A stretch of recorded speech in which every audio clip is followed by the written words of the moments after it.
Did you know that knitting has played a crucial role in wartime history, from the soldiers in the trenches to home-front heroes? Discover how this humble craft became a lifeline during the darkest days of conflict. Let's unravel the fascinating story of warmth, resilience, and creativity that shaped a nation, one stitch at a time. In the United States and abroad, wartime had long involved knitters, especially before women were able to be in combat. Amidst the chaos of the American Revolution, women transformed knitting from simple craft into powerful acts of defiance, crafting not only clothes, but a sense of unity and resilience that would help stitch together the fabric of a new nation.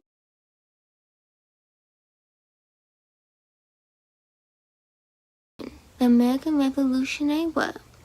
As British troops took over the homes of the colonials during the war, those people became less than fleas. One such dissatisfied rebel was Molly Rinker of Philadelphia. She would become a spy for George Washington. Troops cluttered themselves into her house and did not allow the men of the household in the dining area, but Molly was allowed to serve the troops. It was here that she listened closely to their conversations.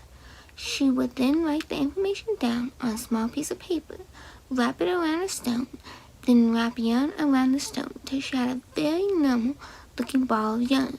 She would take this ball of yarn to a rock overlooking the woods.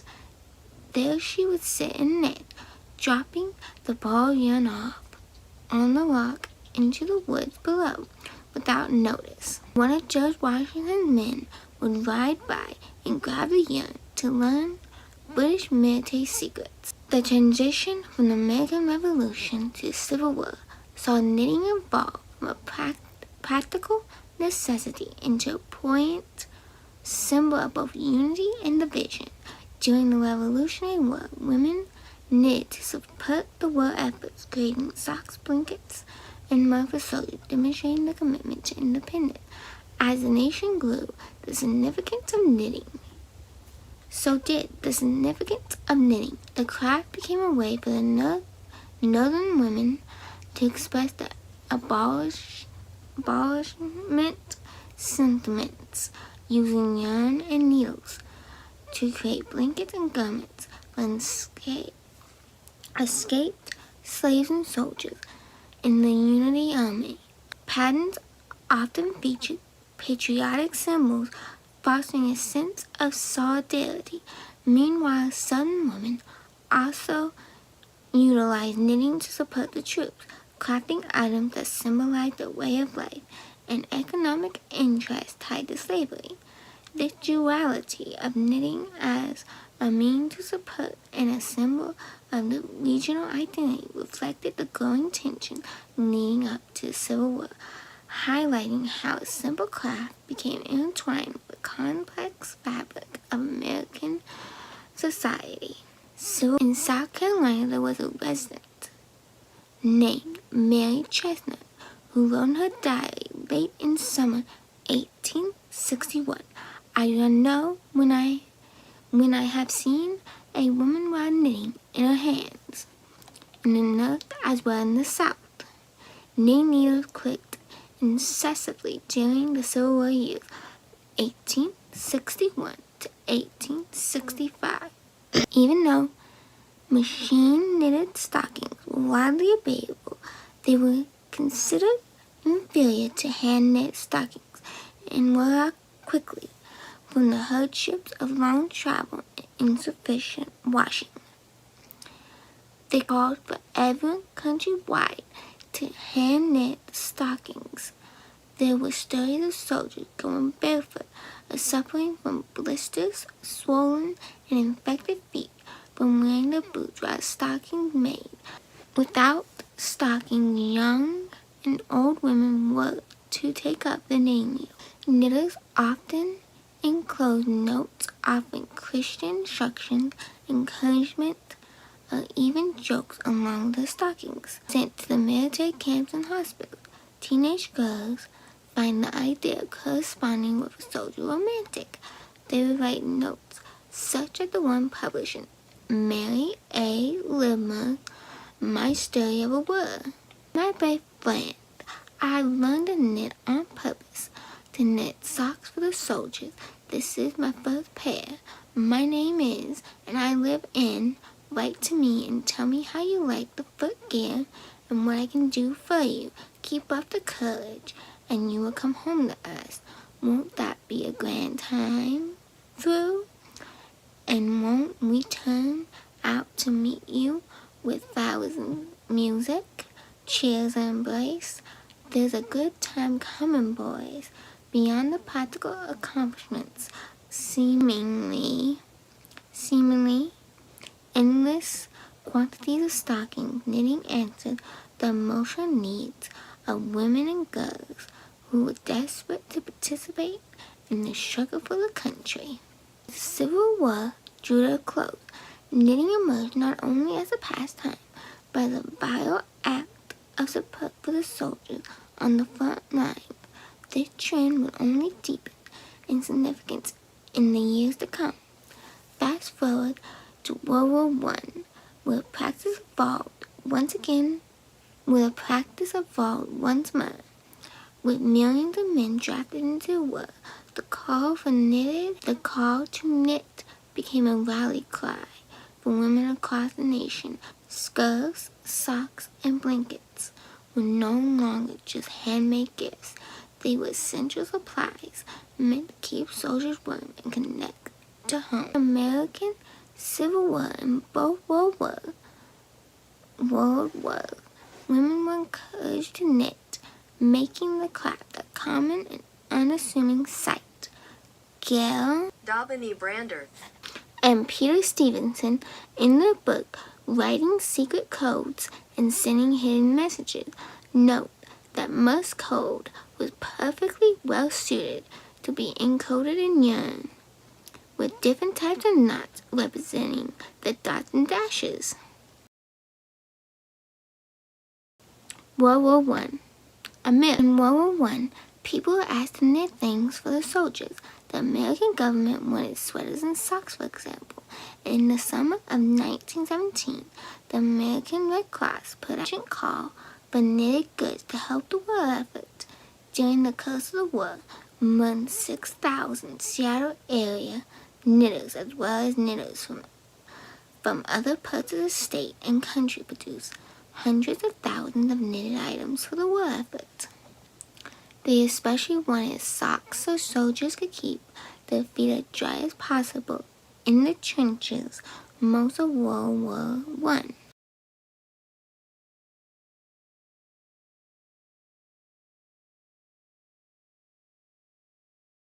Knit for Sammy became the rally cry of American Red Cross knitters.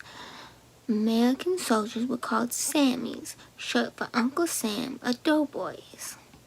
Sammies needed wool, helmets, vests, chest covers, fingerless mitts to allow for trigger access.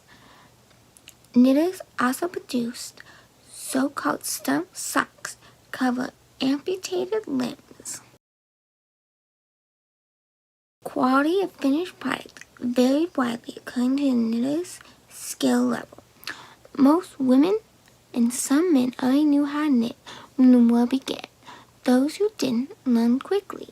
Some were effort knitters specialized in reworking others' shoddily work before the garment would turn over to Red Cross.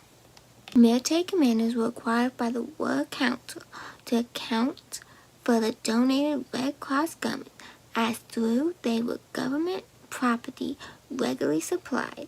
Everyone was knitting in every pocket of time there was. It was acceptable to knit in class, at work, at home, in groups, at churches, etc. Some daring knitters even took up complicated methods suggested by the popular home magazine, The Delineator, knitting two socks at once, one inside of the other. Non-knitters were urged to purchase yarn for those who knitted. One of the funds at the Seattle Red Cross headquarters which had been slowly but steadily growing, is the Old Ladies Knitting Fund. This was first established because there were so many dear little old ladies who were anxious to knit for the Red Cross, who could not afford the 75 cents for the initial allotment of yarn. December 1917, Madame Naokichi Matsunaga, the wife of an Imperial Japanese consul in Seattle, formed a Japanese ladies' auxiliary of the Red Cross. Members met several times a week to knit in the Japanese Commercial Club. It was Seattle's first civic organization for Japanese women. Since the entry of the United States into the world, the fair maidens of the Oriental have aligned themselves with patriotic movements in Seattle and other places in which they consider their services would carry the most weight. The Self-Improvement Club, an African-American organization, was formed in Seattle during World War I.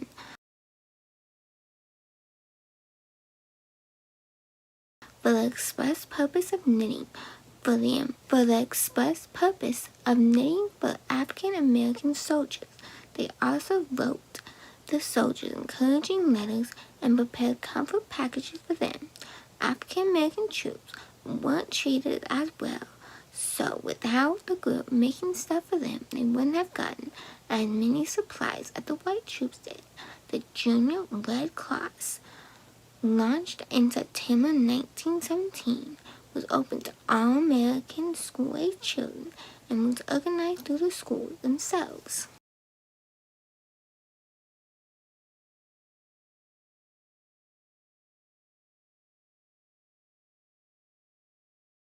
In Seattle, for example, many children learned to knit through the Red Cross program, most commonly starting with a simple knitted washcloth. Those washcloths were sent to American soldiers and the citizens of war-torn countries. October 21st, 1917, an editorial in the University of Washington Daily titled, "Our Boys Are Cold One. With the oncoming of winter has come the very urgent need for knitting sweaters, scarves, and socks to keep our soldiers warm and to motivate for the bitter fight." Women were reminded that soldiers were unused to the very cold conditions and needed warm sweaters desperately. At the University of Washington in Seattle, a war work room in the room 205 at Home Economics Hall would give people gray or drab yarn and needles, as well as knitting lessons for free.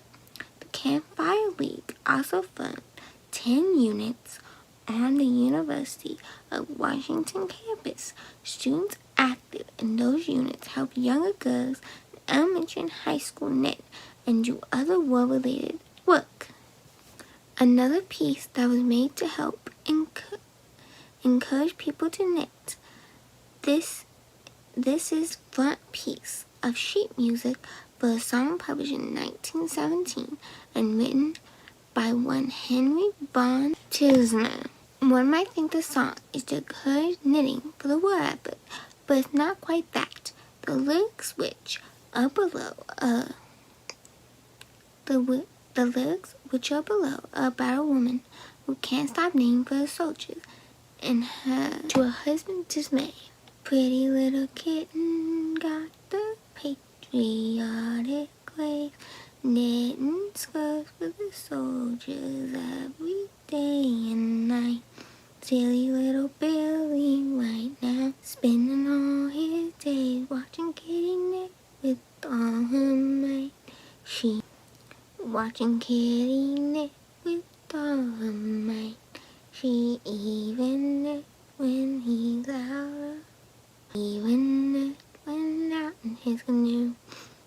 She knits while Billy tries to build and coo. He takes a hug, then he hugs her somewhere. While she knits, he still a kiss. Then he taken on good. So then he takes an on good, and she knits, knits, knits, knits.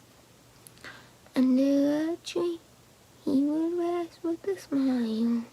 She lay her knitting down for a while. A bird nest said, "Oh, give us a rest. Go on, knit, knit, knit." Pretty little kitten said, "Now we'll do your part. Here's some yarn and you can sit. Come sit by me and I'll teach you how to knit.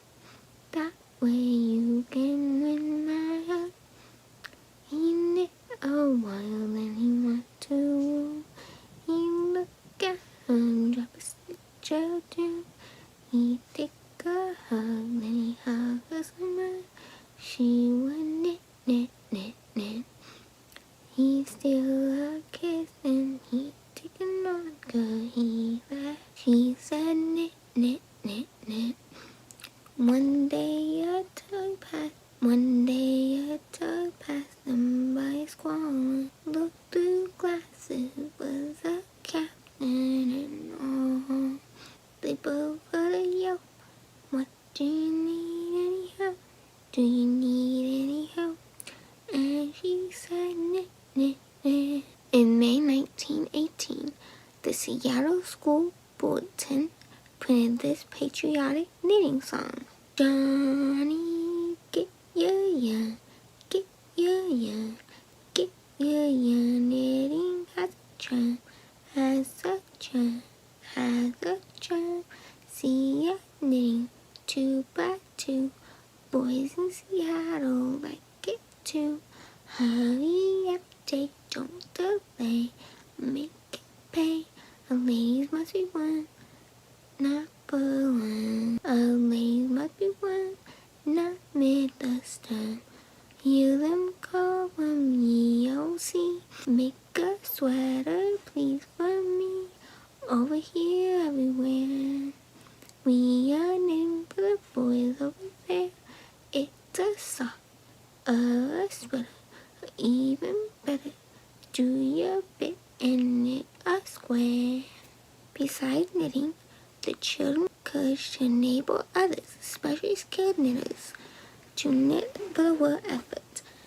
A 1918 list, 82 suggestions titled, "How Can I Help Win the World?"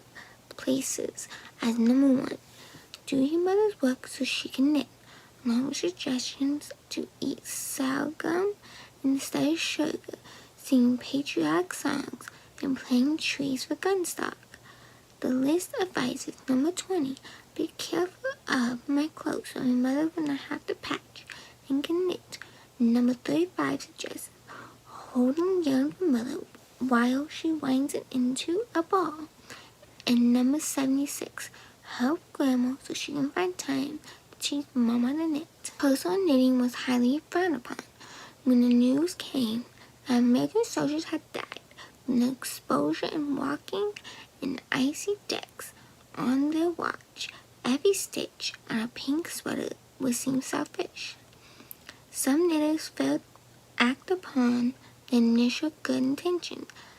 The officers of Seattle Red Cross were asking that every woman who had taken out yarn to be knit into garments who has had the yarn in a home beyond a reasonable length of time either return the yarn or knit the garment immediately. Officers believe that 21 days is an entirely reasonable amount of time to knit a pair of socks, and if the yarn is held out longer, believe it being kept from the men at the front. In February 1918, 10,000 sweaters were sent to Camp Lewis. Many sweaters contained notes from the makers and cheery words of encouragement for the men. Wristlets were more like mittens than anything else. There is a thumb hole and knitted palm comes down as far as the web of the fingers while the wristlet. It is difficult for soldiers to keep their hands and wrists from becoming stiffened. which makes it very difficult for them to handle a gun with precision. By mid-1918, the need for socks was so severe the Red Cross begged knitters, don't make sweaters. Every pound of yarn that can be found should be used for knitting socks. Some knitters conserved wool by using cotton yarn for the legs and wool for the feet. Wool was the best fiber for moisture absorption. Some people did use knitting machines. They would make tubes on the machine, cut every 27 inches, and hand knit the heel of the sock. Boys would make wooden knitting needles. First aid Edith Boiling Wilson, who volunteered with the Red Cross, actively supported the campaign during the presidency of her husband, Woodrow Wilson. Incredibly, in 1918, the White House managed a flock of up to 38 sheep on its ground to maintain the lawn and produce wool for auction. From this, $52,823 was fundraised and donated to Red Cross. Red Cross even named their program after Miss Wilson.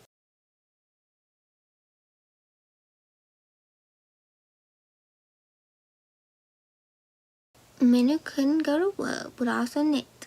In September 1918, all American retailers were ordered by the wool industry board to turn over their stock of service yarn, any yarn in khaki, gray, heather, natural color, or white, to the Red Cross. For the next 6 weeks, all yarn for lower effort knitting was available only through the Red Cross, done to ease the yarn shortage and to allow Red Cross knitting to continue uninterrupted. Even as the war drew to a close, the Red Cross continued to broadcast the need for knitters. The so-called War to End All Wars ended on November 11, 1918, when Germany surrendered. The war's final months, the Red Cross turned its attention to the exacerbating 1918 influenza pandemic. The Great War was known for brutality, including thousands of injuries and thousands of displaced people throughout Europe, the Middle East, Africa.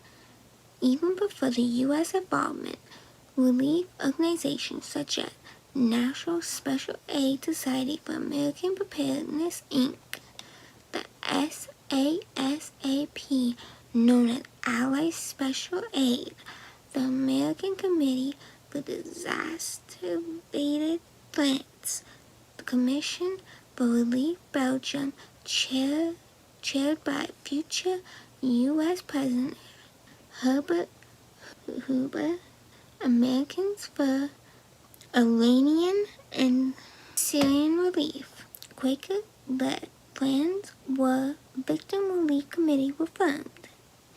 According to online Wikipedia of the new American nation, there were 130 U.S. agencies involved in war relief. Most of these organizations advertised knitting and even crocheted items to provide comfort and relief to fighting men and victims of war. Some, like SASAP, even published patterns creating war bags, patriotic measuring tapes to encourage knitting. A poem put on the back of a SASAP bag is similar to many of the World War I knitting poems and song lyrics, equating knitters with warriors. You belong to a wool brigade, if not, then come along. Mothers and wives and maidens make this army strong. Grey wool is our ammunition. Some make it in the ball, some pass it to the wood. Pass them to the knitting squad and use them all. But this is no time to be idle and sit on folded hand. Pick up your knitting whenever you're sitting. A sock soon grows under your hand. I hear a budgie call. Somebody wants another ball. Organizations publish posters, flyers, patterns, and sponsored activities such as knitting parties, knit-ins, and parades. Knitters frequently attended these functions in the A.C. uniform.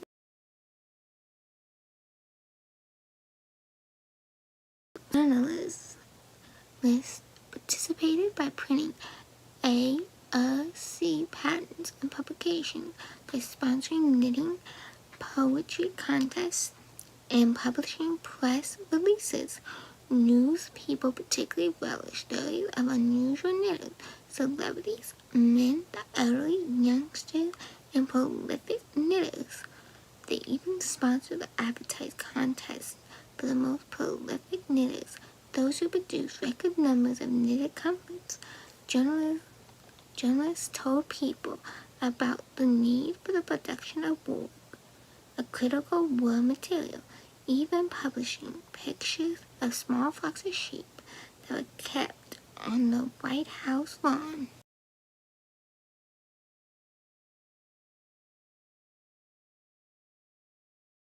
Yarn and needlework patterns companies publish booklets including are devoted to patterns for fighting men and war victims. Most of the patterns were published this way were A.C. approved. Graphic artists, cartoonists painted, drew, knitters for posters, postcards, magazine covers, illustration, sheet music covers, and even paper dolls. Photographers captured knitters with their cameras. Poets wrote knitting poetry for poetry contests, for inclusion magazine, for printing on knitting tools and packaging, as well as for printing on knitting bags.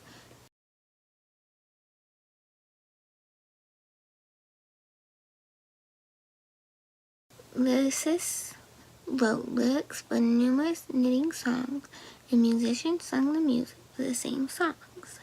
I wonder who's knitting for me. I wonder who's knitting for me. I wonder who she could be. She must think I'm tall and big. She doesn't know I'm small. No matter, I wear them after all. I'd like to think of all these holes, they're bigger than my underclothes. The song Mother Sittin', Knitting Little Mittens, P. Winston, 1915. Why is Papa's fist always in his trouser pockets? Why is Papa's fist always in his trouser pocket? Well, ask him and he'll tell you that he's holding up his pants. There any button, then he dare not take a chance. And he has a wife and daughter, all good needle women too. But they can't sew one button, they have to do something else.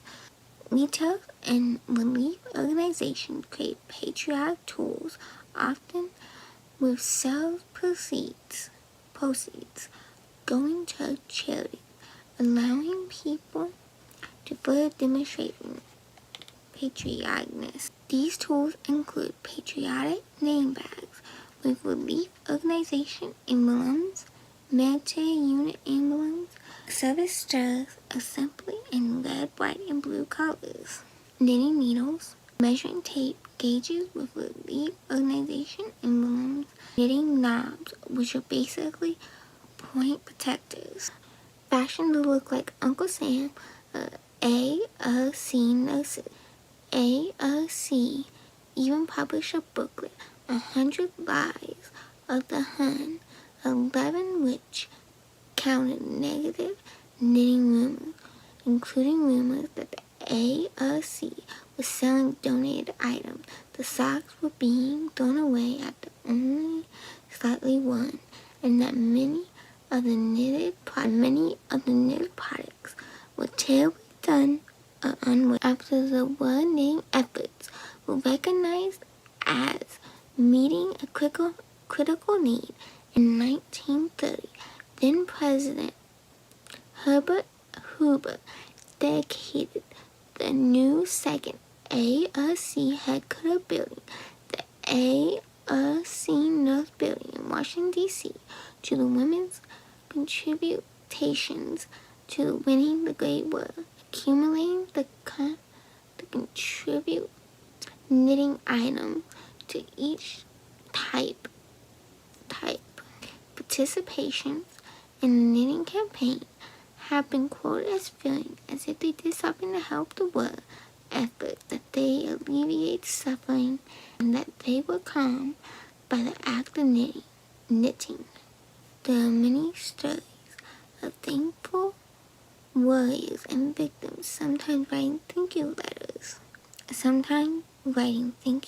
letters, a few of which made it back to the knitters. The knitting campaign and the propaganda that fueled it provided a successful all-around for the warriors, the wounded, the displaced, and even knitters themselves. As the American women picked up the needle to support their troops during wartime, their counterparts across the Atlantic were engaged in a similar yet uniquely French knitting movement. In France, as the horrors of the war unfolded, knitting became a crucial act of solidarity and resilience. With families separated and communities exacerbated, French women gathered to create warm garments and supplies for their soldiers. World War I, French. During World War I, another yarn-equipped informant helped the Allies, a French woman named Madame Levengle would sit in front of a window and knit. As she knitted, she would watch the troop movements from the window and tap her feet on the floor. This encouraged her children, pretending to do schoolwork on the floor below.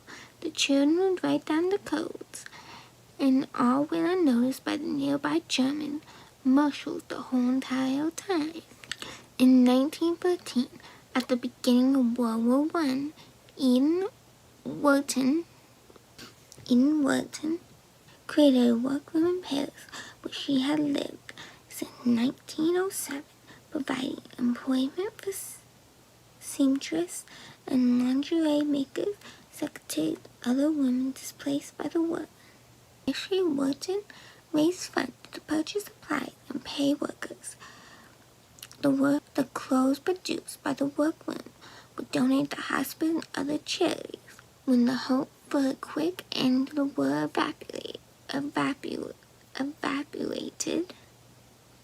however, Warton decided to make the workroom self-supporting and sold garments made from the purchased supplies for a small profit. At the same time, she continued to give garments made from the donated supplies to needy hospitals and refugees. In its first year of operation, the workroom reported the average of 60 women who made 15,200 garments. After the German bombing of Belgium, Warton founded the Children of Flanders Rescue Committee to care for the children and elderly refugees in Western Flanders. Within 7 months, the committee had opened 5 houses and was caring for nearly 900 people. Warton also founded a school of lace making for older girls among the Belgian refugees. As the war effort had ruined the lace industry in Belgium and northern France, Warton lace makers soon began receiving large orders for different types of laces. In recognition, the war relief work, Wilton was made Chandler of French Legion of Honor in 1916, and the Chandler of Order of Leopold, the Belgium equivalent of the French Legion of Honor in 1919. She was also awarded the Prix de Vertu by the l'Académie Française and the Médaille Reine Elizabeth by the Belgian government. Some women knitted so they could sell what they made and make a little money to help them survive during the war. They had often knit them for the troop when the troop went into the cellars for safety until they thought all the soldiers were gone, then come back up and do that until the war ended. Some of the knitted items were sold to Americans. All this propaganda was extremely effective. Knitting in the public had not only become acceptable but expected. Although occasionally chastised by some clergy and some entertainers for the distracting clicks of the needles and for diverting full attention from the sermons as presentations. It was a patriotic obsession, so much so that towards the end of the war, wool reserves were running low. However, at the time, the need for socks had grown critical. Clean, dry, holder socks were imperative to prevent churned foot, frostbite, and blisters. Knitters were told to discontinue knitting all other items and devote all their spare time to knitting socks using any appropriately colored wool they could muster. Magazines published articles about Italian women who had been employed to darn worn socks to help meet the need, while French women rallied together knitting essential garments for the soldiers. Victims of war pieces to sell for money across the English Channel. British knitters were equally mobilizing their efforts. In the UK, knitting became a patriotic duty. It also scared the government because they thought knitting could be used as a cover for collecting information on British soldiers. British during World War I.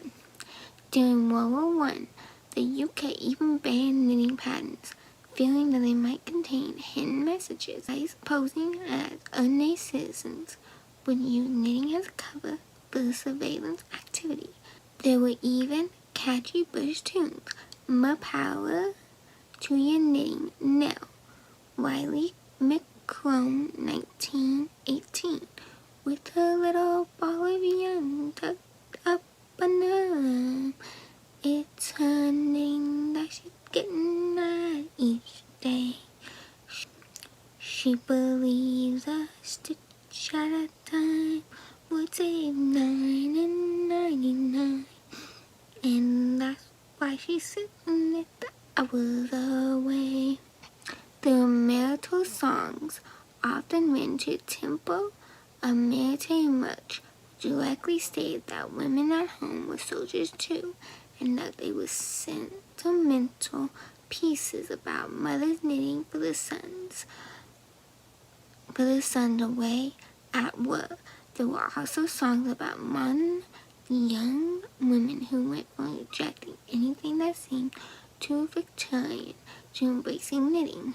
While the British had mixed feelings about knitting during the war, the spirit of solidarity that many countries felt extended far beyond Europe.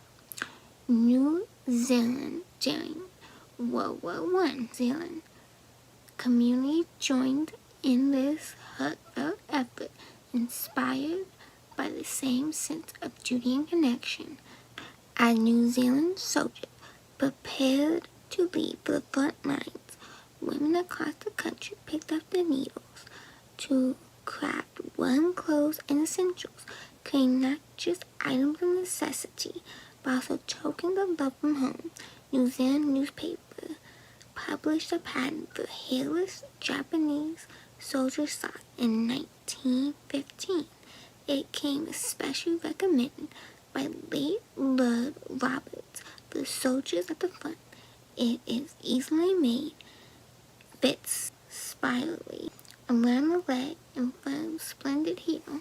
New Zealand women has always knitted, but the craft took on a new meaning during the war. Sock Day was held in May 1915 after soldiers reported that a pair of socks only lasted a fortnight when the wearer was on active duty. Suitable knitting patterns were in great demand. They were published in magazines and newspapers and as small books. Her Excellency even made a knitting book that was published August 1915. This 193-page book, produced by Lady Liverpool, was New Zealand's first locally published knitting book. Women were also encouraged to take up spinning and contribute yarn to the war effort. To this end, in 1915, Lady Liverpool ran a competition to design and build a spinning wheel. It was run by Wellington-based architect J. W. Chapman Taylor, who subsequently produced and sold his wheels. Miss Gardner was a widow in her 70s, living with her daughter's family in Rangatawa. And she spent all day knitting socks. She knitted about 6 pairs of socks every month, sometimes starting to knit by candlelight at 4 a.m., with socks completed by bedtime. Miss Harriet Gardner of Rangatawa. knitted and donated hundreds of pairs of wool socks for New Zealand soldiers during World War I. She ended up doing around between 300 to 700 pairs. New Zealand women were already doing men's work of cutting firewood, growing vegetables, as well as cooking, caring for their children, and somehow they still managed to find time to spend more in the year and the knit socks. About 250,000 pairs of socks, as well as vest scarves, bear cloths, and rugs were knitted, collected, packed, and sent to Kiwi soldiers during World War I. New Zealand soldiers living in the misery of the trenches in Belgium during 1917 could be certain of few comforts from home. Handmade socks, bear cloths, scarves, gloves were included in the packages women sent. Women and school children quickly got their needles clicking. Knitting bees were held. Knitting clubs were found. Fundraising apparel were launched to pay for all the wool. As knitting became widespread, more complex patterns were published. Everything from dresses to swimsuits was knitted. Women's Institution and the Women's Division of New Zealand's Farmer Union encouraged rural women to gather together in knitting circles. Girls and boys were taught to knit. The boys were usually confined to simple items like hot water bottle covers. Young women knitted.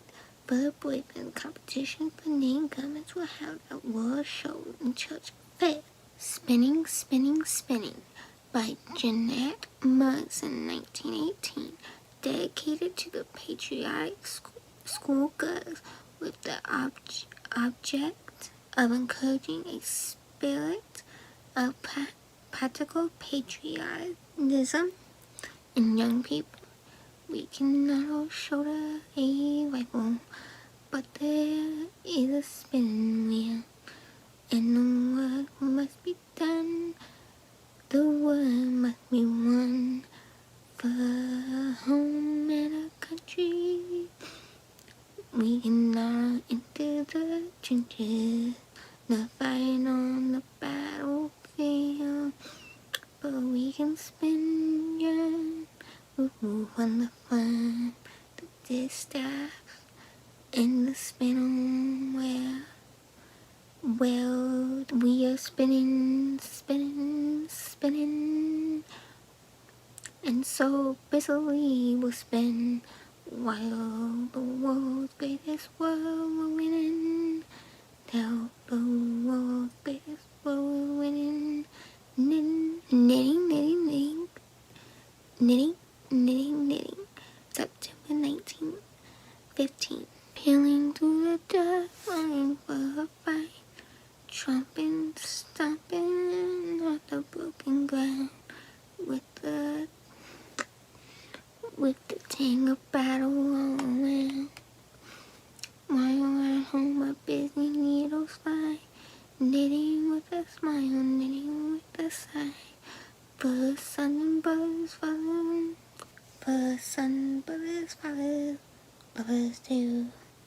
When knitting for soldiers, brave and true. Knitting, knitting, knitting. With his khaki wool and gray mufflers, socks, bear clothers, caps. We're knitting day by day, knitting, knitting, knitting, with a plan that we will, that the one will hold, the one will hold in a hug so dear, may be good as they go. Clean and glamour, smoke and dust, and definitely fighting on, catching it everywhere.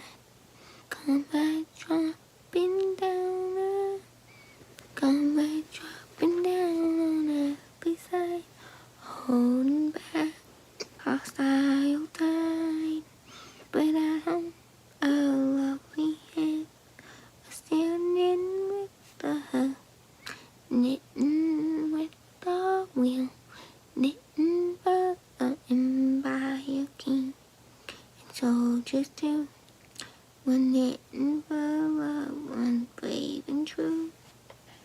For the further stars in the blue, 1916. Some think it's great to sit and stay and tell others what to do, but the boy with the mind won't be left behind. While his country needs him too, so they march away at the break of day to the music of the silver band, to fight for the right to conquer the night with my own native land. Refrain. Then here to the king, to his court. Here to the king and to his counselors, to the army and the navy too. But give me the boy of southern land, stood in blue, fighting the desert of white and bare. They climbed cliffs, rugged and high. They had little food of salt. They had little food of shelter.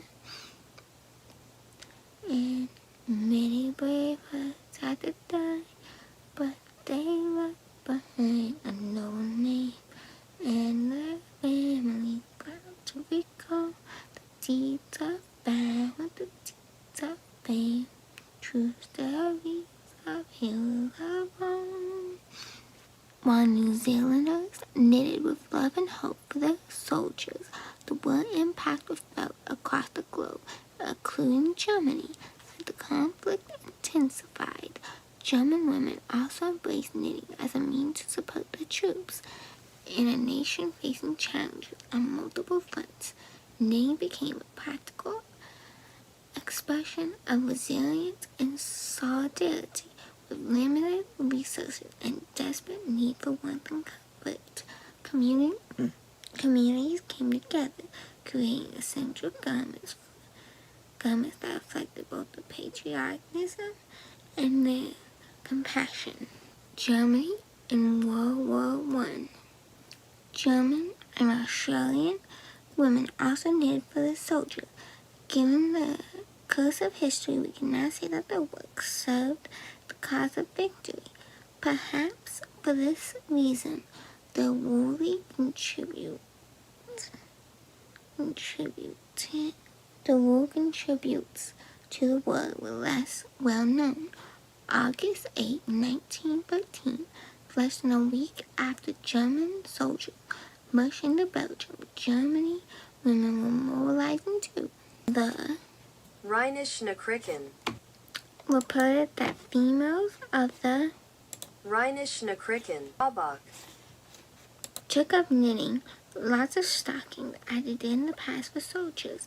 The article added that wool was available at no cost from Miss Lowe. But if the knitters had money, they were encouraged to buy their own. Franco-Prussian War of 1870 to 1871, soldiers had suffered from the lack of socks. In 1914, it was therefore deemed utmost important to prevent such a situation from happening again. Knit the Kleine Press exerted its female readers. The knitted stockings, which were French considered a scornful contribute of German women, signifies you. The Kasseler Neueste Nekriken.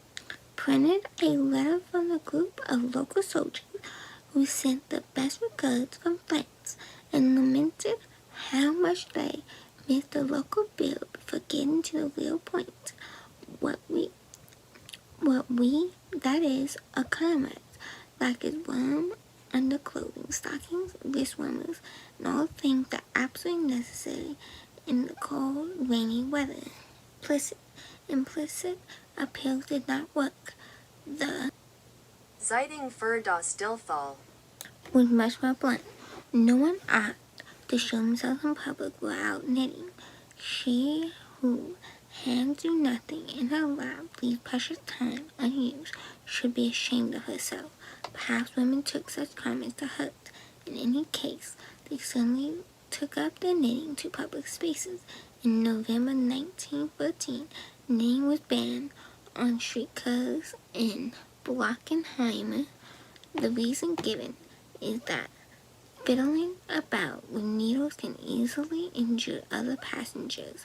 The knitting craze led to a rapid increase in the price of wool, and manufacturers found themselves unable to keep up with the demand for natural colored wool, especially gray yarn, the standard color for any army garment. While the press in Germany gave the impression that every woman in the country had become a knitter, an article from the neutral country, Netherlands, painted a slightly different picture. Rich ladies came together to knit, but this did not last.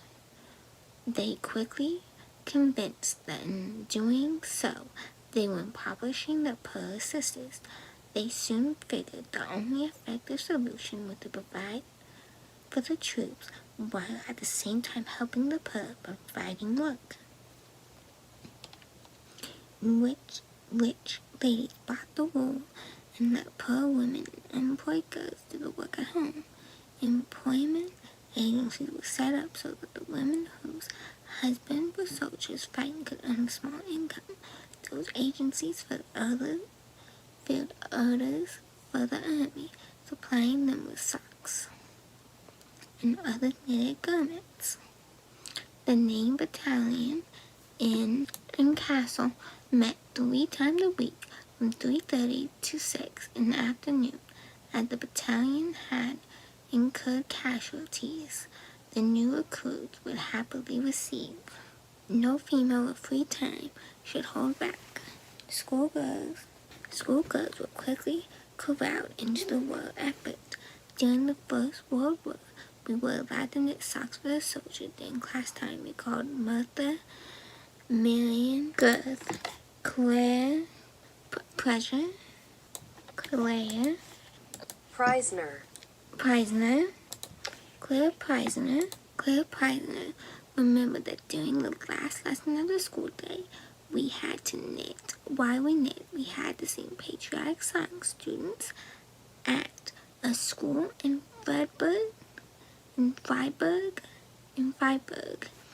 knitted 80 pairs of stockings, 130 pairs of wrist warmers for the Army in September 1913. By the beginning of the fall month, they have added 30 pairs of stockings and 80 pairs of wrist warmers, hoping the stockings work for the intended recipients. Perhaps because of the skill needed to knit decent socks, there seemed to have been a debate over whether to make Fussloppin'. these foot wraps consisted of flannel square, which was folded in a particular way over the foot to produce a covering similar to a sock. They remained in use in some European armies until the 20th century. The making of a Fussloppin'. used much less effort and was easier than sock knitting. However, they required expertise to fold and wear, as a bad fit would produce discomfort if a soldier even managed to get his feet into his boots. Some would use them, but for the majority, however, a hand-knitted well-fit wool stocking was the first choice. The Vaterlandischer Frauenverein. Patriotic Women Association, the VFV Patriotic Women Association, organized knitting. Prior to Christmas 1913, the local chapter in Brabach. held bi-weekly meetings that produced 310 pairs of socks, produced around 310 stockings and socks, along with 283 wrist warmers. The Red Cross also organized production of socks and other garments. After knitters delivered them to central collection points. These items were assembled into packages. These packages were sent to soldiers at the front, in military hospitals, and in POW camps. They usually contained items such as chocolate, alcohol, soap, in addition to hand-knitted socks.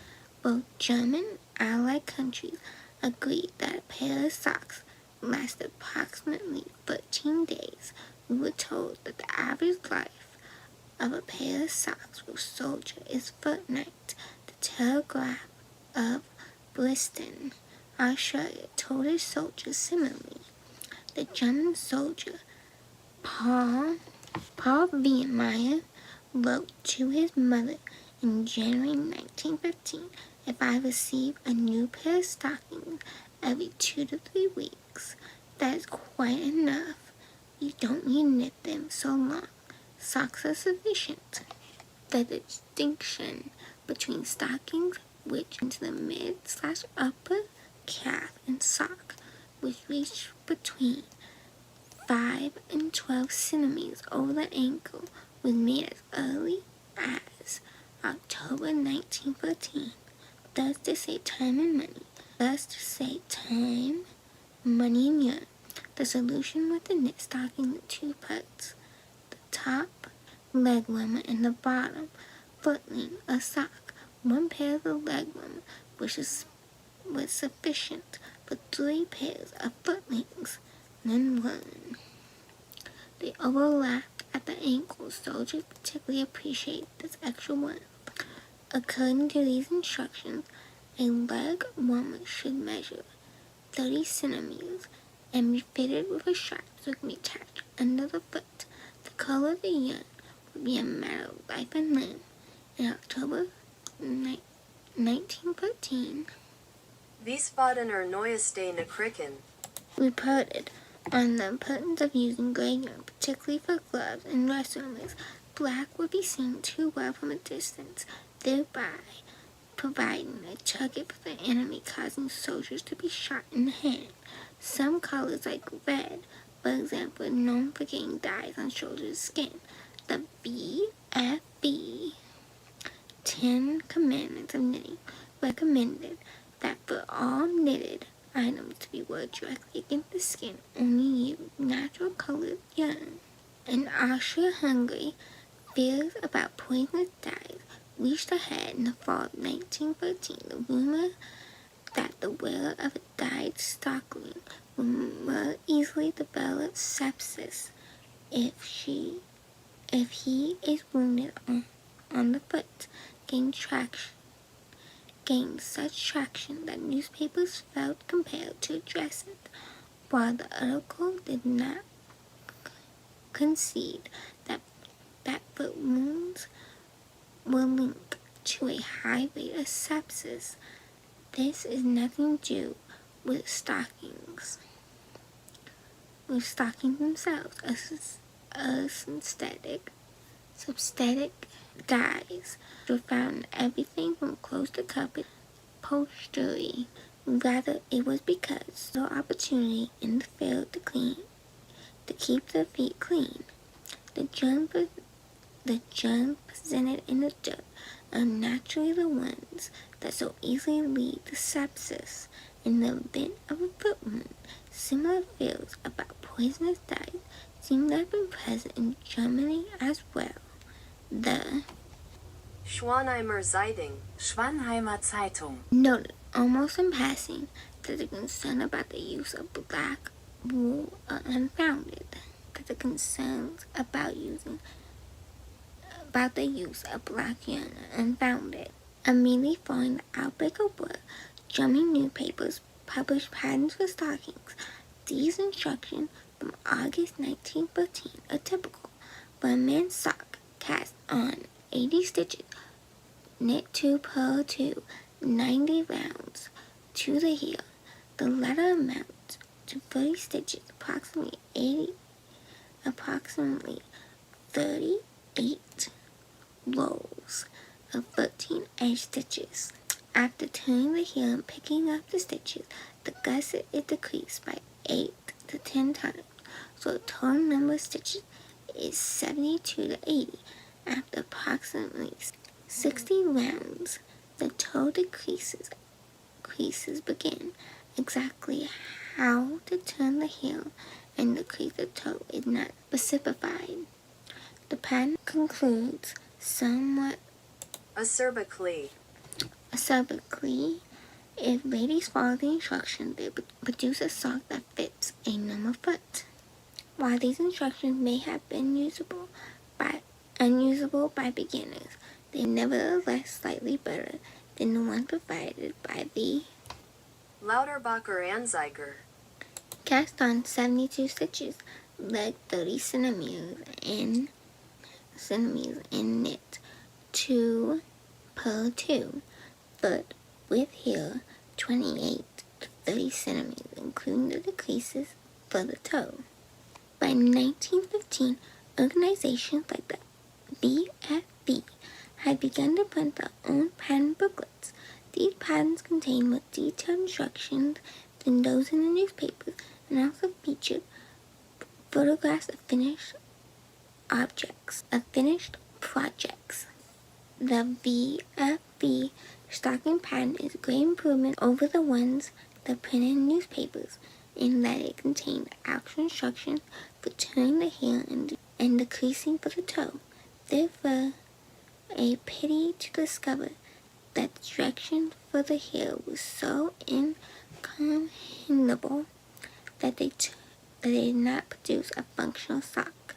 For knitters accustomed to turning heels in this way, the written pattern may have been functional simply to jog their memory, but others attempting to follow instructions as written would likely have led to more frustration. Luckily, an alternative pattern produced by colonial-based National Frauengemeinschaft contains such a more straightforward description of the heel turn. Tube socks were rare, however, a pattern did appear in the Wiesbadener Tagblatt. It also has no heel and the appearance of a bag to make it. Cast on 72 stitches, to knit 2 purl 26 centimeters, then without decreasing 22 centimeters stockinette stitch. A simple toe with decreases follow, measuring approximately 8 to 9 centimeters. It was such a novelty that a simple stocking can even be viewed as Tagblatt. offices. The reader who submitted the pattern insisted that this sock fits every foot, large and small, and that they wore wonderfully in army-issued boots.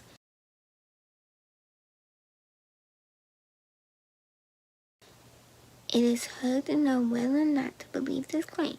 Tube socks were described in Australian newspapers as socks for hospitals without heels, just two with the creases for the toe. They need to be washed before being sent off. Unwashed wool irritates the skin and often causes a needle-like rash.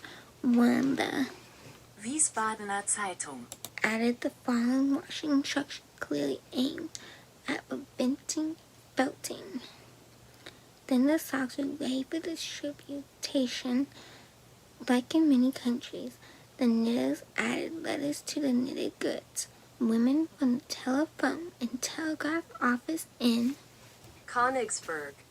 sent socks to Field Marshal Paul von Hindenburg, who had led German forces to a decisive victory against the Russians at the Battle of Tannenberg early in the war. They enclosed a short poem which read in part, "While on the hunt for the Russians, he can socks wear these stockings in the cold land." Hindenburg sent a postcard in return. "Thank you for these lovely stockings, which should serve me well." At least one soldier was capable of knitting his own socks. He was such a phenomenon that he won an article in the newspaper. "We have a comrade who knits," wrote one of his trench mates from the Western Front. He had already knitted himself one pair of stockings and started a second one. His fellow soldiers nicknamed him Reich, short for Fried Reich, the female version of Frederick, his actual name. Later in the war, wool shortages in Germany caused a steep decline in knitting. British naval blockade meant that Germany no longer received shipment of Australia wool to supplement the domestic production. In fact, the lack of wool for production of knitting yarn had been predicted as early as fall 1913. In 1916, soldiers' wives who had once been employed as sock knitters have now found the parameters of the work changing. Sewing and mending replaced knitting. The lack of wool is further reflected in newspapers. Throughout 1914 and 1915, the Red Cross in some places regularly placed ads encouraging but bullying women to knit socks. In 1916, those ads ceased and did not resume for the remainder of the war. The request for socks was eventually replaced by one for rag paper and rubber, as well as kitchen scraps suitable for animal fodder. In January 1917, the British Minister of the blockade, Sir Robert Cecil, told the press that the blockade was working. It seemed to have stopped beyond question that the enemy had little wool and less cotton and is making clothes and boots of paper. A year later, it put in the German sheep and wool industry. The Prussian Minister of War tactfully confirmed Cecil's claim.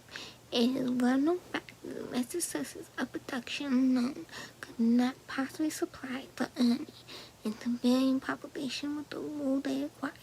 Germany entered the war unprepared. Regards to the control of its raw material production and raw material supply. The blockade also prevented Germany from importing fodder for its own flocks, which led to a decline in the number of sheep domestically. The complexity of name patterns can make them appear as cryptic as any secret code. In fact, a fact that I'm not gonna notice in the world of espionage. Lucia Darlington, in her book Stitches in Time, discussed a 1918 article from the UK Person magazine. The article speculated, perhaps with some exaggeration, that Germans were using the entire sweater as encoded messages. The story detailed how unraveling the sweater revealed wool thread dotted with knots, which could be deciphered using alphabet multiplying. If you're loving the video so far, please subscribe to my YouTube channel so you'll be notified when there are new videos of interesting topics such as history, health, fun facts, and more. As World War I came to an end, the legacy of knitting for the troops left a lasting impact on communities around the globe. However, just as the world began to heal, the shadows of another conflict loomed on the horizon. With the outbreak of World War II, the call to knit was heard once again, this time amplified by the urgency of the war. From the battlegrounds of Europe to the home front, women and men alike picked up their needles, recognizing that the homemade contributions could provide comfort and warmth to those fighting bravely. Let's explore how knitting transformed during this new era of conflict that became a vital lifeline for soldiers and civilians alike. World War II, America. On the home front during World War II, 1941 to 1945, knitting to help the war front and keep American soldiers warm, major preoccupation of the American women. On November 21st, 1941, cover story of the popular weekly magazine Life explained how to knit, along with the basic instructions and patterns for simple knitted vests. Before Pearl Harbor, Americans had already been knitting and preparing care packages of food and clothes called bundles for Britain to help Londoners and the French with the American-French War relief.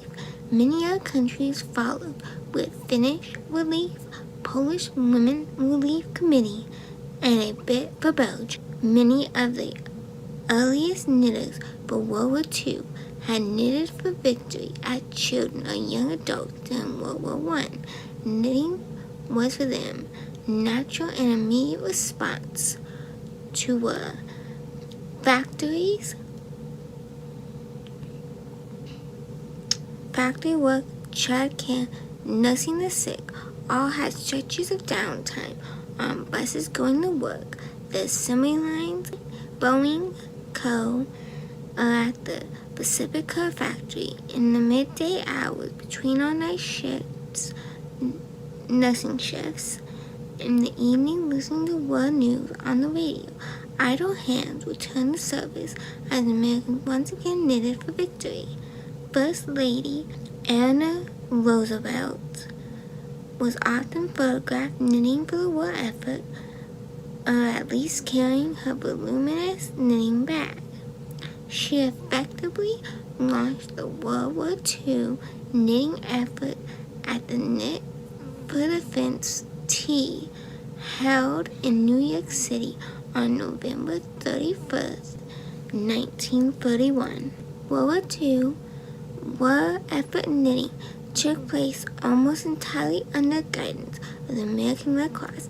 In January 1942, the War Production Board designated the Red Cross as the single clearing agency for all knitting, and War Production Board granted them priority status for receiving wool.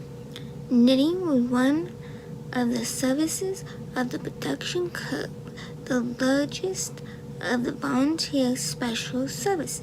Many women also knitted for victory in one of the many annexes units for the Red Cross. For example, the Seattle chapter of the American Red Cross was formed in 18 1898 to provide world relief during the Spanish-American War and remained active. Seattle area residents had produced hundreds of thousands of knitted garments for World War I war efforts. Like meat, fat, sugar, and gasoline, wool was in very short supply during World War II. The war interrupted the wool that was produced was difficult to ship. The war production board set strict quotas on how the available wool could be sold and what it could be made into.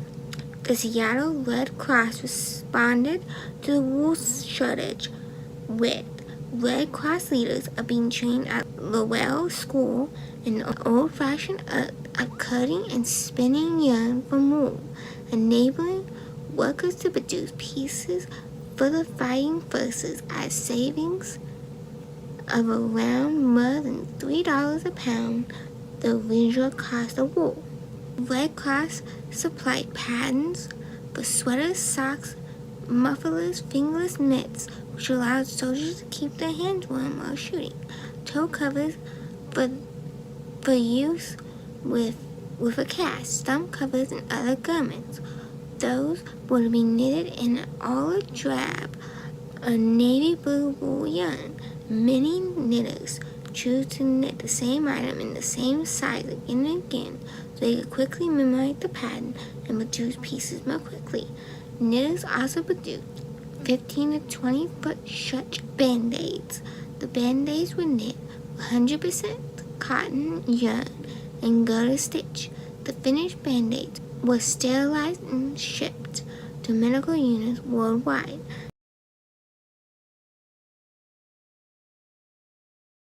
Unlike many other metal items, steel knitting needles were too immediately useful to be melted down for scrap for the war effort. Wood and cellulite and early plastic, and less commonly bone and ivory needles were also used during World War II. Seattle area knitters jumped into action by early January 1942, less than a month after Pearl Harbor. The Riviera, Green Lake, and Roosevelt area alone had 15 different groups turning out knitwear. Churches, basements, school lunchrooms, and members-only societies all had knitters busily clicking their needles. These groups produced a prestigious output of knitting goods. In one group of knitters, for example, met from 1 o'clock to 4 o'clock each Tuesday afternoon. Between January 1st, 1943 and March 9, 1944, this group knitted 65 sleeveless army vests, 19 service sweaters, 19 women's service sweaters, 25 army helmets, 25 army helmets, 3 navy helmets, 1 navy vest, 4 army scarves, 10 heavy coat sweaters, 4 Afghans, 56 children's sweaters, 8 turtleneck sweaters, 5 pair navy gloves, and 1 navy scarf. The children's garments and Afghans were for citizens in war-torn countries. And City Press reported that the 3 Tree Point knitters, 3 Tree Point, Gregory Heights, Seahurst, and Bewington had 30 knitters knitting all the time. March 23rd, 1944. In 3 months, this group made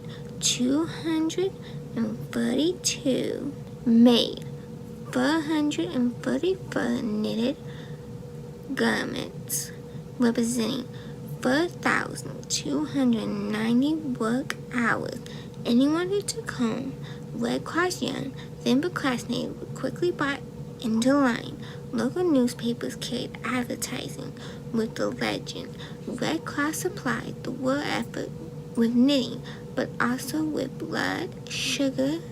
Local newspapers carried advertising with the legend, Red Cross is at his side. The Red Cross is you. The Red Cross supplied the war effort with knitting, but also blood, surgical supplies, medical personnel, and comfort bags for soldiers. As during World War I, the need for socks was so paramount. Cold, wet, sore feet were the enemies as surely as German or Japanese troops. Socks were out much faster than sweaters and needed changing many times more frequently. The need for socks was so great that the American soldier held prisoner in Germany sometimes unraveled the American Red Cross provided sweater and reknit the yarn in the socks themselves using straightened point barbed wire as improvised needles. Few at home thought to knit for the women who served as waves. Women accepted for volunteer emergency services. WAC Women Army Corps, the WASPs, Women Air Force Service pilots. They were not actively fighting and they were women. It was assumed by many knitters that if they needed knitwear, they could knit it themselves. The push was for knitting for the boys, the men on active duty. In addition to hand knit, the Army and Navy heavily relied on machine knit wool socks. For much of the war, the machines that produced these socks were commandeered and strictly used for military use. Unlike World War I period, in which many Seattle school children knit for the war effort during World War II, children were more occupied with going victory garden, collecting scraps, medals, and collecting funds for the Red Cross. Many of the children also showed more self-care, and the mother took on war effort work on local assembly lines. Women on the home front took a much more active role, working in factories or offices, performing other skilled labor. Some of the music reflected this, while other songs continued to express that one place in wartime would sit at home, knit socks, and wait. The University of Washington co-ed had knit for Sammy, the soldier, during World War I. By World War II, the university women were taking on factory work, shouldering a wide variety of jobs suddenly vacate when men went to war or joining up themselves as WACS waves or nurses. By the spring of 1944, more than 2,000 University of Washington faculty and students were serving in the military. University of Washington women did knit for World War II, but only as a part of a variety of war effort work. Most have full-time jobs or part-time jobs in addition to their classes and need to fill their jobs increasingly steady as the war dragged on. Class supplied knitting comfort items for those soldiers who were also encouraged to knit as occupational therapy. During World War II, the Office of Censorship in the United States banned people from posting knitting patterns abroad, and the instruction could be in fact disguised military secrets. Elizabeth Bentley, an American soldier for the Soviet Union, later turned U.S. informant, used her knitting bag to smuggle out early plans for the B-29 bombs and aircraft manufacturing secrets. She ran 2 spy rings that sent damaging information about the United States to the Soviet Union, and she would use her knitting bag to sneak documents to the Soviets. Movies and shows during the times of war showed both women and men knitting. For example, in Mr. Lucky, the movie shows a man learning to knit for the war effort.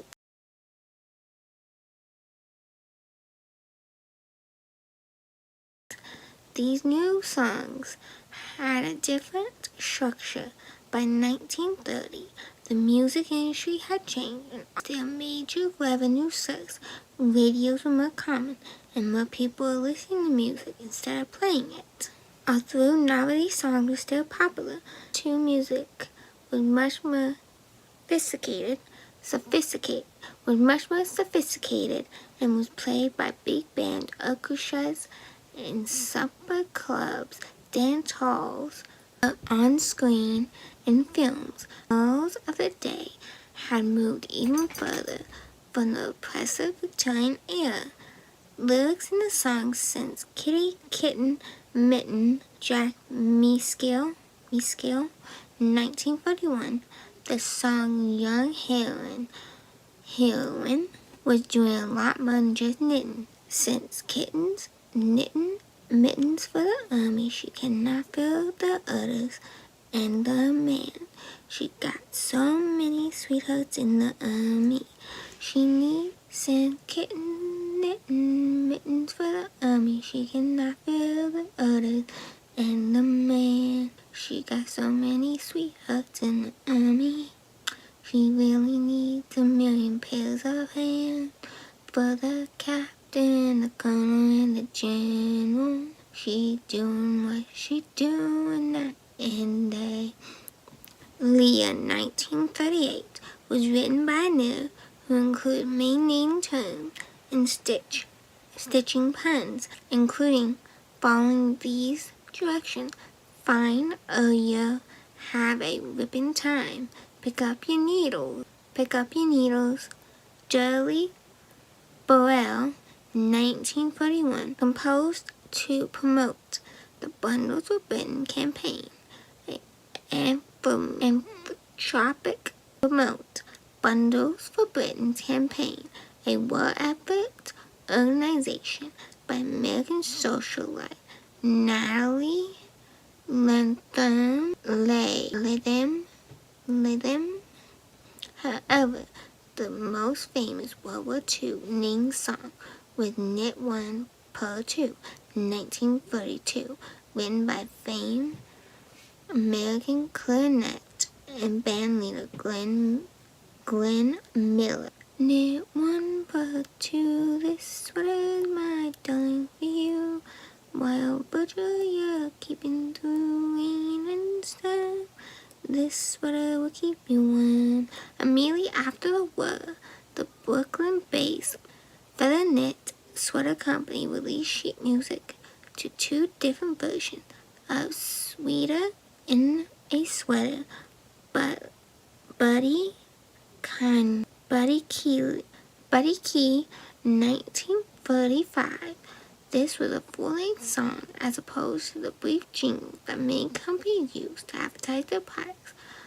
But apart from those two ads, once peace was declared, knitting songs once again disappeared. Germany surrendered to the Allies on May 7, 1945, and Japan surrendered on August 15, 1945. On September 2, 1945, Japan signed formal surrender papers. The war was over. After the war ended, some knitters dropped their needles for good. Others joined the rage for knitting complicated argyle patterns in variety of color, anything. Many swore off army-issued khaki or navy blue. In England, knitting became as crucial as the war intensified, with rationing and need for warm clothes for both troops and civilians. Also was used as a cover for many spies.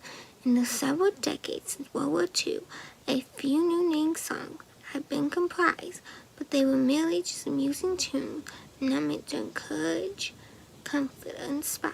In England, knitting became crucial as the war intensified, with rationing and need for warm clothing for both troops and civilians were also used as covers for some spies. British World War II. One notable figure in the world of using knitting as cover while being a spy was Phyllis Later. Julie was secret agent for British during World War II. She parachuted into Normandy in 1944 and chatting with German soldiers, acting as a friendly helper and harmless civilian. Her knitting was a secret weapon, concealing silk yarn and encoded with knotted messages which she would translate using Morse code equipment. Knitting coded messages is a form of stereograph, which is a way to physically hide messages. A knit stitch, smooth and resembling a V, contrasts the bumpy horizon per stitch. Spies would create hidden messages within the piece of fabric by following a specific pattern of those stitches, embedding secrets in a scarf or hat. For example, while knitting code messages were less common than using knitting to disguise suspicious activity, codes in knitting were still a threat to many countries. As she recounted in a 2009 interview with New Zealand Army News, her knitting was always a cover for spy activities. During World War II, worldwide, Red Cross agencies became more organized institution, quality control, and the good they accepted. But that didn't stop songwriters from poking fun at poorly knitted garments. The most unique World War II knitting songs. The most unique World War II knitting song was written by a British soldier at the front. The pretty little mitt that Kitty knit. Jimmy Coulter, 1930, tells the highly imaginative story about a woman, Kitty, who knits a mitten that turns out so badly that when Hitler got it, he figured the twisted yarn is an undeceptible secret code and promptly surrenders to the Allies. The Hitler. Then the Nazi agent sent it to Hitler. When he looked at it, he nearly threw a fit.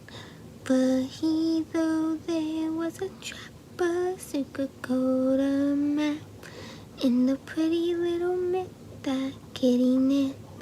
Then he packed it with a letter after brightly, stating briefly, he was quite prepared to quit. Now we burst by one and all. On the front office wall hangs a pretty little mitt that Kitty knit. As World War II progressed, the knitting culture in Britain began to influence the neighboring countries, including Belgium and occupied Belgium. The challenges of war and rationing spurred a resurgence in knitting as a means of survival and solidarity, often improving with limited resources to create warm clothing for the families and resistance fighters.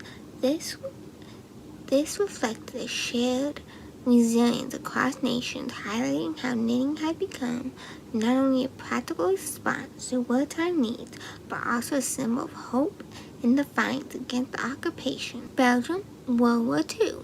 The Belgian resistance during World War II recruited women who had windows overlooking railway yards that they could knit as an easy way to track enemy movement.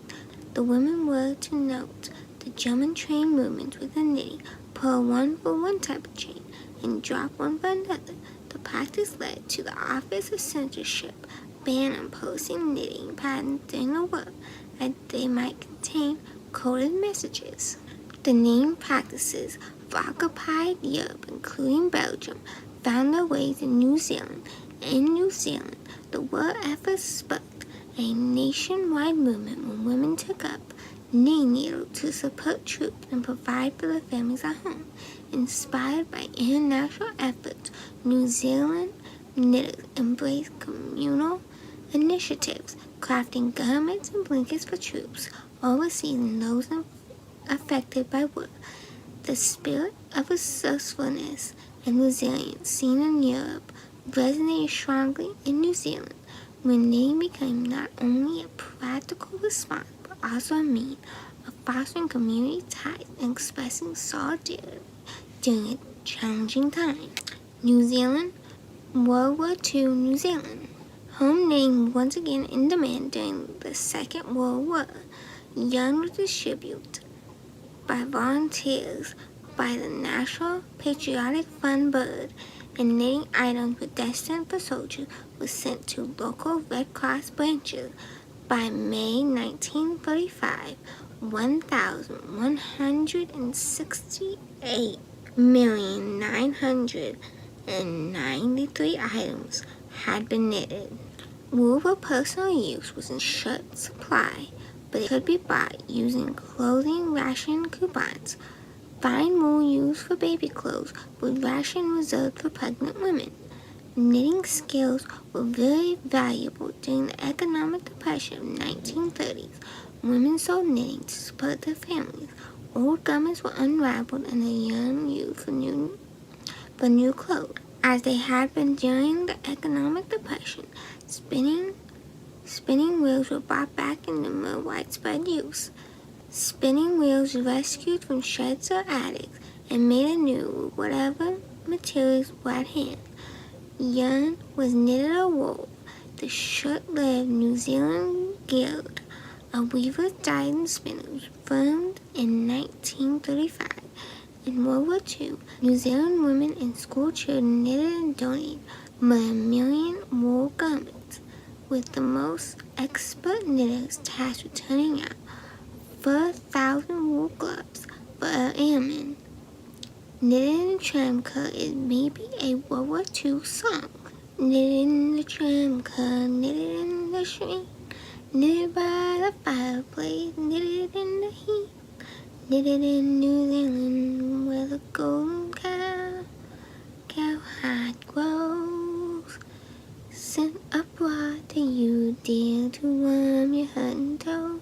Knitted by the seaside, knitted in the train, knitted in the sunshine, knitted in the rain, knitted in New Zealand, why we sing the glad with rain. May whoever will them come back safely. Not always appreciated. Maybe a World War II song. Thanks for the socks, they are some fit. I use one for a helmet and another for a mitten. Glad to hear you doing your bit. But who the hell said you can knit? And again, please do not think I'm unwilling to go. I have no intention of quitting, but fearless is one thing I must really know. Who is that marvel you're knitting? I don't care a lot if the Germans arm shot. I don't care a lot if by the Germans arm shot. But if that's for me, I'll be deserted on the spot. 1943. Bing Crosby and Andrew sisters came out with a very popular pistol packing mama. Puzzle packing mama, bring those puzzles down, girls. Bring those puzzles down, girls. Bring those puzzles down. Puzzles packing mama, bring those puzzles down. Stood at 8:30, good, try not to be late. You have to beat the record, stood at 8:30. Please send the goods along. Send the goods along, girl, please don't hesitate. If you don't keep moving, you'll be late. When your bins are empty, call for more supplies. There will always be plenty to show those men.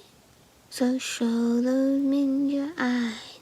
We don't mind you joking, we don't mind some shock. As long as you keep poking puzzles. Long as you keep poking puzzles in the box. New Zealand women knitted, collected, and packed more than 1 million wool items for the boys at war in prison camps overseas. The legacy of knitting during war times as a cover has inspired modern knitters to create their own secret codes. From Dewey Decimal System to Morse code, binary computer languages, knitters are turning the craft into a medium for hidden messages. continuing the tradition that blends the art of knitting with the intrigue of spying. Thanks for watching.